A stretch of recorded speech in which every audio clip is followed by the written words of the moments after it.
Hi guys, Jack from Ovation here. I've got Rich and we're going to talk about some drums and music. So Rich, you introduce yourself and tell us a bit about what you do. So my name's Rich, and I've been teaching at CMA, which is obviously linked with Ovation for the last 4-5 years or so. I've been teaching drums and playing in bands and writing my own music for the last sort of 4 or 5 years. Just gonna keep it going, really. Yeah. Oh, that's cool. So, what sort of musical education do you have, and how have you found it helpful, or not helpful in some cases? So I started off by having piano lessons. I was very lucky in that my parents decided to sort of push me towards that, and with a little bit of resistance sometimes. But yeah, I really look back on that now and see how important that is to what I do today. I started with piano lessons, and then I started having bass lessons in secondary school. I think that was like year 7, and that's when I started. There was like a after school like rock school thing that I was like really into. It was like every Tuesday evening or something for a couple of hours, and like me and a few friends would just go and play and like learn tunes. And the guy Mick Payne, hello if you're out there, I haven't seen you in years, but he was a really cool guy and sort of like got us playing, you know, rock songs and stuff together, which was like my first like group musical experience, which was what really sort of fired me up, I guess. Was that playing drums in that, or? Well, it was. I think I started playing keyboards first, and then I picked up bass, and then I remember the drummer in our band.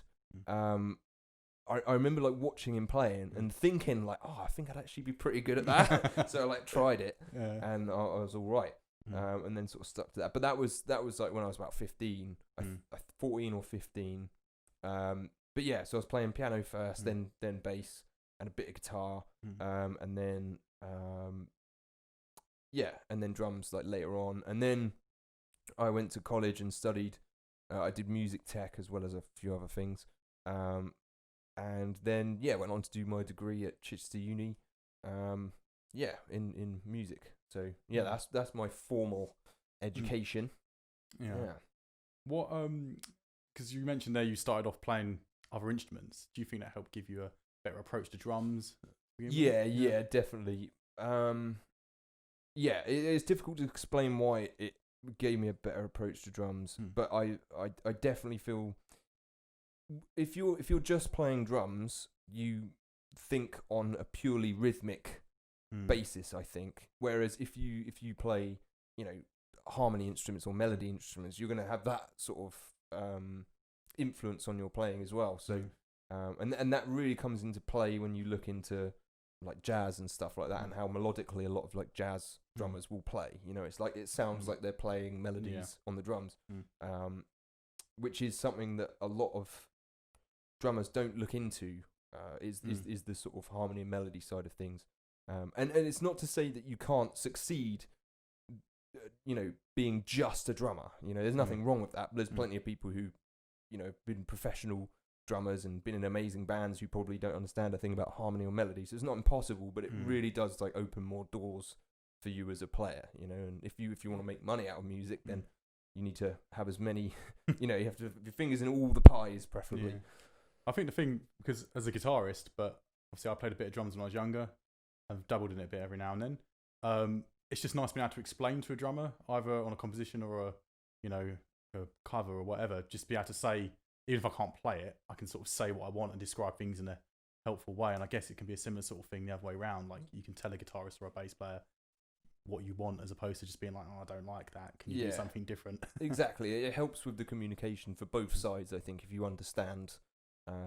You know, especially like, you know, being like playing bass as a drummer has really helped me understand the rhythm section a lot more, and the importance of that being tight, you know. So that's definitely an important one. Yeah. So one thing I think we're worth talking about is your sort of drum setup, because I always find it interesting with some drummers, like no matter what they're playing, they always have exactly the same setup in terms of like, you know, kick drum, snare, whether they have one tom down or whatever. Do you like to mess around with different setups depending on the project or gig, or is it just the same thing every time because you're comfortable with it, or is it a bit of both? I mean, that's the beautiful things about drums, is that you can accessorize. You can like add whatever you want to it and take stuff away. And it's really like a big part of drums, I think. And having different setups forces you to play quite differently. So with Core Vibe, for example, like I'll have like my hi-hat, snare, high tom, floor tom, and a crash, a ride, and then a stacker, and that's it. So it's like 4 drums, 4 cymbals. But that's because the music we're playing there is very, very specific. And if I add another drum or another cymbal, I've learnt these patterns, that then if I add another drum or a cymbal, it like confuses me. So for that, I tend to stick to just 4 drums and 4 cymbals. Might add another drum or a cymbal at some point, but feeling crazy. Yeah. and then for, I guess, sort of more function jazzy stuff. Most of the time, I'll just play with like snare, hats, bass drum, and ride. And you notice that it sort of forces you to play quite differently. That it's a limitation, and like you understand with improvising, it's like if actually limitations can be really good sometimes. So I think changing setups definitely forces you to play like a little bit differently. And if I'm ever playing any fusion stuff, it's like nice to have like an extra little stacker over here, or a little splash, or some weird, I don't know, concoction of different percussion. It's a cool one. How did you go about then sort of developing your own voice on the drums? Because I always find with like whatever instrument, but I find it particularly impressive with drums when you can like, you recognise a drummer no matter what kit they're on or whatever, and I think that's a really impressive thing. So with something that's not like a melodic instrument, it's just percussive, to have that sort of unique sound. How did you go about developing that? It's something that I'm definitely still developing. I don't think there's really like an end goal with a lot of that stuff.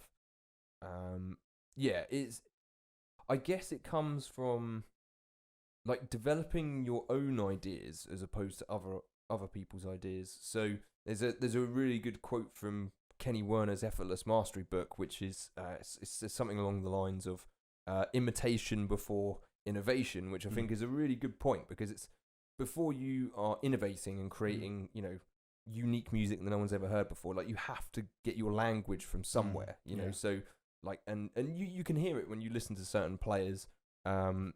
You can hear like, I can hear a bit of Coltrane in this guy, or I hear a bit of John Mayer in this guy, or whatever, it's like that's what makes up people's voices. And I think something that I got sort of quite obsessed with is just like random pattern generation. So like, and this isn't something that I sort of necessarily got from anywhere. This is just like random ideas that I've had and sort of developed myself, which I like to think contributes to my own sound, I guess.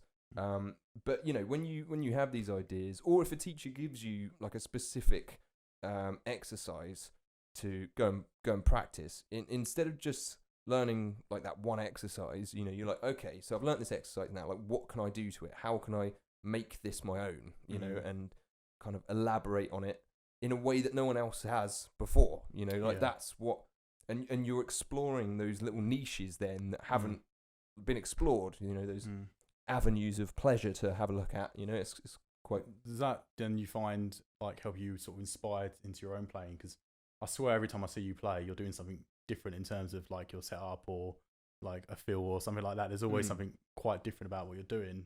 Does that sort of help you with that? Yeah, I think so. And then that sort of, it depends what you're working on at the time. Like if I'm practicing 30-second linear chops, like that will come out, in whatever I'm playing, or if I'm practicing, I don't know, coordination stuff, that sort of comes out, at gigs or whatever. So it kind of depends on what you're working on at the time as well. But I think everything that you practice and listen to and, watch is going to influence your sound inevitably, and especially with improvising, like you are just, inevitably a reflection of, the music's a reflection of yourself. You can't help that, and that might be made up of other people's language, but in order then it sort of becomes your own. I think the more language you have as well. Yeah. So as well, you mentioned that you do quite a bit of composition. How does that start for you? Is it like you're playing a drum groove, or because of your sort of musical background with other instruments, you're messing around with there, or is it just a bit random when it happens? It completely depends. So something I've been doing for the last couple of years is like singing ideas into my phone, and I've got about like 200 ideas that I'm trying to go through now and like pick out like bits that I quite like. But yeah, sometimes I'll like just be, I don't know, walk into work or something, and this little melody will pop into my head. So I'm like, okay, quick, I better just sing this into the phone, and then I can forget about it. So that's how like some tunes will start from that. Another way that programming stuff is quite interesting. So there was a Tux guitar, which like I'm sure you might have come across this freeware that's pretty questionable to say the least, but like it means that you can actually go through and program like drum parts. So I deliberately programmed stuff that like I couldn't play at the time, and then I'd go through and learn that from the thing that I programmed. So that was the result of that was very different to when I'd sing stuff into my phone, and then sometimes like I'll have like a bass line or something, and then I'll just start randomly layering things on top of it and seeing what works. This is like a trial and error process, like most of the stuff that I write is terrible, but it's like that's for everyone though, isn't it? Yeah. I mean, I'm sure there's some people that like, everything they write is gold, but like I think you just got to write loads, and eventually you'll come up with something. You'll be like, actually, this is really cool. Is it Kenny Werner as well, who said like writing for the bin, like just see your compositions out, even if they're rubbish, you get used to then finishing a composition. Yeah, definitely. Yes, it's like most people. I've got so many started compositions and very few finished ones. It's a really difficult thing to like push yourself through, I guess. So you were quite recently in the Rhythm magazine, weren't you? How did that come about? What was that like? That was that was a really cool sort of thing that just popped out of nowhere. So basically the way that came about, I think Rhythm basically have this little section throughout the magazine where they're introducing like new players, and they're trying to give them, I guess, a platform to be heard and discovered, I guess. But I'm trying to remember who it was. I can't remember who got me this article. It was someone that I'd played, like our band had done a gig with their band or something. Corvaio? Yeah. And then they got in touch with me, and they were like, oh, do you want to be in this introduction? It's not like I had like a whole page on me or anything, but it was a really cool thing. It was like, it's a bit of printed WordPress, which is cool. But that was pretty fluky, and that came about from me knowing someone, So it's one of those situations where it's not what I knew; it's like who I knew. So did they take you for an interview, or was it online? Or no, it was just all like done on email. So it was cool. That's cool. Yeah. Did you get to mention your band at all in it? Yeah. So I was doing some shameless self-promotion there, and my mum's cut it out and put it up somewhere, so that's cool. Yeah. Well, for those of you who don't know, Rich plays in a very good band called Corvaio, which, I mean, pardon my ignorance, how would you... Tech metal, is that what you describe it? It's a difficult one to describe. I mean... Sorry. Yeah, it's all right. It's this, same thing that we struggle with is how to label it, but it's I guess it's a mixture of like prog and kind of tech and metal, and got some jazzy bits in there, lots of odd time signatures. Weird structures and harmonies, and loads of crazy stuff in there. It's a pleasure to get to play with those ridiculous lads. So are you doing much in a minute? I suppose you're on a break, aren't you? But forgetting the virus. The pandemic. We're sort of we're in the process of getting the debut album together. So we're sort of getting that demoed at the moment, which is taking a while, but we're getting there. And then with the aim to eventually like get it released and go back and do some more tours and stuff, which would be which would be cool. But you've got a few EPs out already, haven't you? Yes, Is yeah. that on So Spotify? yeah, all up on Spotify, so you can Yeah. go and check that out. Yeah. So I think there's 3 EPs and 2 singles up there now, which Yeah. is pretty cool. Probably an album's worth of material. But yeah. And so have you got any other projects sort of on the go, or just writing for yourself? Is that what you're sort of doing in your time? Yeah. So I'm sort of, I've been sowing seeds for lots of different projects for a while now. I could probably be a bit more proactive on how I'm putting these together, but that's okay. But yeah, I've got a few things, and I've actually got into production recently, so I'm working with a rapper at the moment on getting some tunes out there where it's and I'm going to add some more people to that as well, and see if that can sort of turn into a project. And then the Integer Trio as well, which is with Nick Reynolds on bass, who is the head of the jazz department up at the University of Chichester, absolute legend, and Rob Westwood, who's a fantastic keys player. So it's really good playing with those lads. And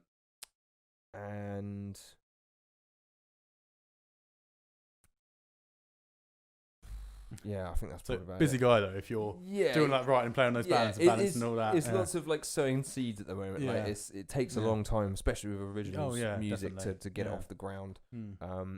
Because like I say, I still haven't even like finished half the tunes yet. I've got like loads of music that needs finishing, and then that could be something, but it's not quite there yet. So one thing I've always wondered about all musicians is like that terms of like balancing sort of like feels and your fancy show off bits with groove. And like, I mean, I could talk as a guitarist on a gig or a bass player on a gig, you know. I've done gigs with some drummers and they're just great drummers, but feels non-stop. And it's like, how do you get into that mindset of being, you know, I just got to play this groove, keep it simple, not worry about anything flash? And, you know, how do you get into that mindset? Is it a lesson you have to learn, or is it just something, you know, you do? It depends what you're doing it for. I think I play very differently in like a function scenario. So say if I played in wedding bands and stuff for a few years, and when playing those kinds of gigs, you know, I would just generally just like sort of sit in the pocket and just play stuff that kind of let the music breathe, I guess, and try and not like overplay, because it is really tempting when you're playing like some really simple tune. You're like, oh, I could just like. Yeah, it's not just drummers though. It's it's guitarists, but any instrument. Like, you know, it's easy to get a bit comfortable, isn't it? And just sort of do your own thing, and you think it's really good when actually it's not. I think it's being like self-aware enough to know when it's appropriate to like. So, say for example, if I was playing like with a singer-songwriter, for example, I'd go into that gig being like, okay, I'm going to play no fills. You know, maybe maybe one little fill somewhere. Whereas if I was playing with some like avant-garde like fusion jazz thing, I'd be like, okay, I can afford to kind of use the fills a bit more, to make the music more suited towards the style, I guess. It's, and you know, and in a sort of more refined way. Like if you're in the middle of like playing a fusion gig, and you've got like a soloist and he's playing really slow quarter notes or something, then you're not going to be like blasting 30-second notes all over the place, you know, because it's just not, you know, you've got to listen to the music that you're playing at the time and sort of trust your instincts, I guess, in terms of what you think will sound nice there. And you know, like, it is a preference thing at the end of the day. Like there's lots of stuff that I love musically that a lot of people, I'm sure, would be like, oh, he's overplaying the entire way through that. But to me, it's like really amazing, you know. So I guess it is a preference. And like, you know, I do sometimes kind of get a little bit bored with just groove stuff, you know. And you know, maybe that's partly to do with my I need something really like high information to keep me occupied. You know? You like a challenge, don't you? Yeah, you like to, which is, you know, which I guess is why I like all the sort of weird modern sort of jazz fusion stuff, because it's like a puzzle. You hear it and you're like, what on earth was that? Like, I hear that for the first time. What was that fill? Like, I need to go back and listen to that again and try and work out what it is. I'll never forget once picking you up for something, giving you a lift somewhere, maybe a gig or something. And Barbara was in the car, who's a sax player friend of ours, and we were listening to this Hiromi piece, and we were sitting there for about 10 minutes waiting for you, trying to work out what time signature you're in. And you literally just got in the car and was like, "Oh yeah, like 13's a really cool time signature, isn't it?" And never heard it before. And me and Matt were just like, "What?" Like, so, but that's what you get being a drummer, you know. Yeah. Like, I mean, when you haven't got the harmony and the melody to sort of focus on, then you have to find other things to sort of. And I guess it's seeing patterns and hearing the patterns, isn't it? You start to recognize that sort of stuff. I mean, if you listen to loads of really crazy music with loads of polyrhythms in, you know, the first time you listen to that, it's going to sound really weird. But after you've been listening to it for a decade, it's going to sound. You're going to be desensitized to it, I suppose. So, I wonder if you could give us 3 drummers that you could sort of like recommend for people to listen to. Okay. And maybe just like a little bit about them. Yeah. Just why you like them, maybe. So, the first Nate Smith would be my first one. For loads of different reasons, actually, but partly because what he's done really well is his foundation was in. I first heard him with Dave Holland and the Octet. I think on the album Pathways, and which is an incredible album with like loads of really like complex compositions and, you know, loads of crazy time signatures. And in that setting, he's you know, he's perfect for it. He's got the groove as well as this kind of unique style that he and like intensity that like a lot of others sort of struggle to get to. But another reason why I like Nate Smith is because he can do that side of things, the really obscure side of things, and he can also he plays really simple like pocket stuff, you know, with like Wolfpack and what was it, the Fearless Flyers? Yeah. Well, because I was going to say, I never realised, it wasn't until I saw him in Southampton. I think you might have been there. Actually. Yeah. And went to that masterclass. Yes, it was amazing. Yeah, I was there.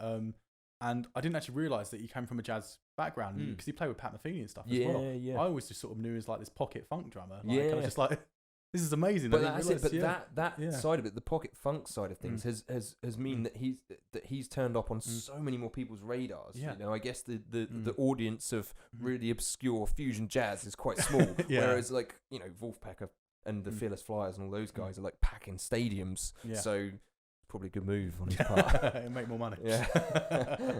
But like he does both with sincerity, you know, like it's not like he's like sold out or anything. It's just that like he does both amazingly well, which is probably why he gets so much work, because he can play like every style. Yeah. So good lessons learned. So that was the first drummer. Yep. Second drummer, Matt Gartzker, purely because the Animals as Leaders drummer. Yeah. So I was in terms of metal drummers, he's probably, I mean, he's not just a metal drummer. Again, he's like done loads of cool stuff, but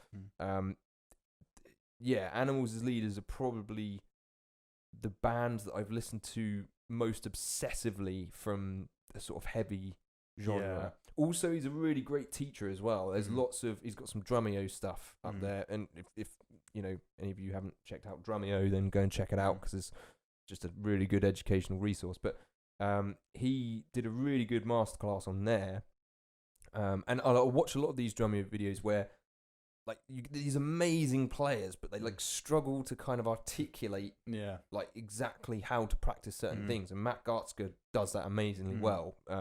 And I mean, there's like I think it's a 2-hour Drumeo thing up online, where he goes through, and it's tailored towards advanced players, but it's really sort of like clear and gives really good advice on kind of how to get better, basically. Whereas, you know, I think other drummers that I've seen, they'll just be like playing these amazing stuff, and then you're like, how do you do that though? Like, you know, explain it. Yeah. So Matt Gartzker probably, and he's actually probably influenced my playing with Core of Io more than probably any other drummer has. And then third one.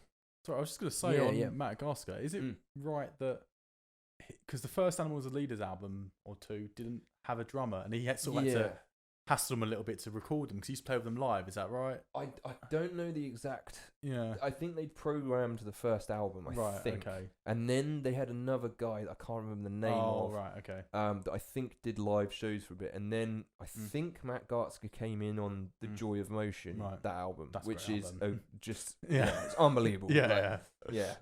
Can never get bored of that album. No.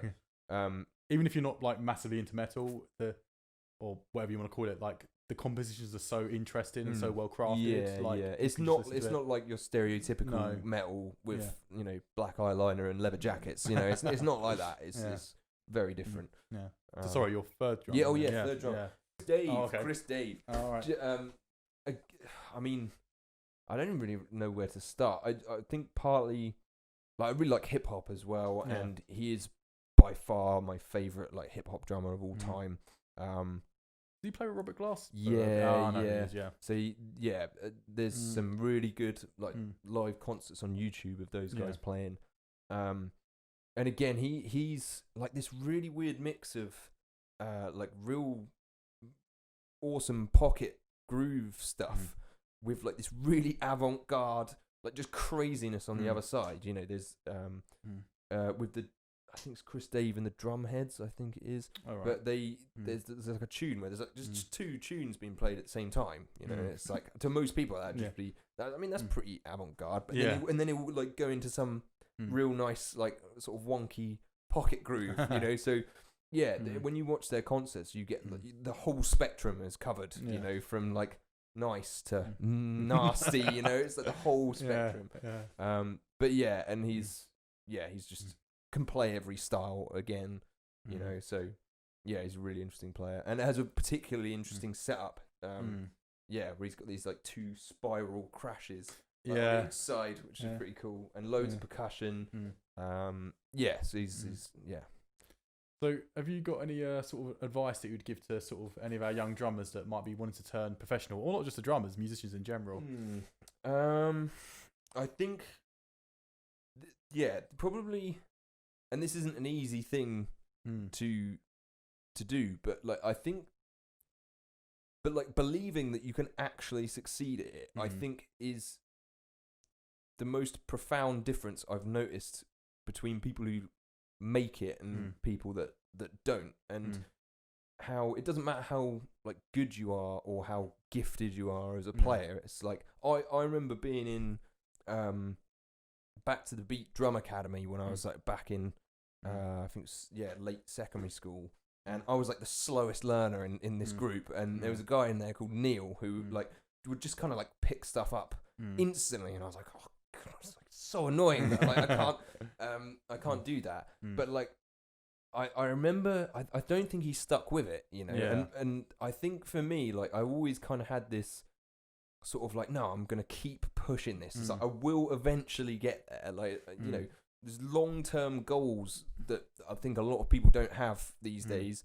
But I think actually believing that you can, like, because I'm a firm believer in that anyone, pretty much, there may be a few exceptions to the rule, but I'm pretty sure 99.9% of people, if they had the right teachers around them, the right environment, they're practicing the right amount, they've got the right attitude, they will succeed. There's like, if you keep chipping away at it, like you will just get better, and I think that's been the biggest difference between people I've met that are doing really, really well, and people that I actually thought would do really well, and then kind of it's petered out. And I think it's mainly a kind of confidence thing. I guess you're gonna you do get lots of knockbacks, don't you? And it's having that confidence and that attitude to be like, no, I'm not gonna let this stop me. I'm gonna carry on. Well, that comes on to the thing talking about earlier, how like developing a thick skin. Not that like everyone you're gonna play with is gonna like destroy you every time you play, but it's like it's really the lessons that the most important lessons for me have been when something's gone like horribly wrong. And I've learnt from those more than, like, I remember a guy at the end of my first year in uni, he like grilled me after this jazz night about like my playing, because it was pretty sloppy and all over the place, and like really like gave us a grilling for it. And I think a lot of people would have sort of backed away. And maybe sort of given up after that, but like for me, it was like, oh, that was inspiring because like one, it's like someone actually believes I could be better than I am, you know. So that's I think an important thing to remember when someone's gives you some constructive criticism. They are actually, you know, they believe that you could be better, which is a compliment, if anything, you know. And obviously, you know, some people can kind of be unconstructive with their feedback, which is obviously useless, but I think believing that you can do it, which again I know is a really I'm not saying that's an easy thing to suddenly just believe, but that developing a thick skin and actually practicing, like that's quite an important one actually, which should go without saying, but it doesn't. And you know, I think if you seriously want to become a musician or a teacher or just be involved in music in any kind of way, like just practice. It doesn't, you know, just sit and like it's that starting something is always harder. It's like once you're sat down, you're 5 minutes into practice, like then you're good, you know, for the next hour or so. You know, but actually just sitting down, setting a timer on your phone and being like, okay, when this timer goes off, I can stop. Most of the time, that timer will go off and you'll be like, actually, I kind of want to play more. You know? So, those are probably my few bits of advice. So, I think that's about it. Thanks everyone for watching. Hope you found some useful information in that. Thank you very much for Rich for joining us. For anyone that wants to check out Rich's wonderful music, where's the best place to find you? So the Core of IO stuff, and that's Core of IO. That's on Spotify. So you can find that on there. There's some videos up on YouTube as well. And I haven't actually got much of my own music up there for anyone to see at the moment. I'm working on it, but I've got like Instagram as well, which is just Rich Carter Drums. Worth checking out. And my Facebook page and stuff again. It's all like Rich Carter Drums. You type it into Google and some stuff will pop up and you can check it out.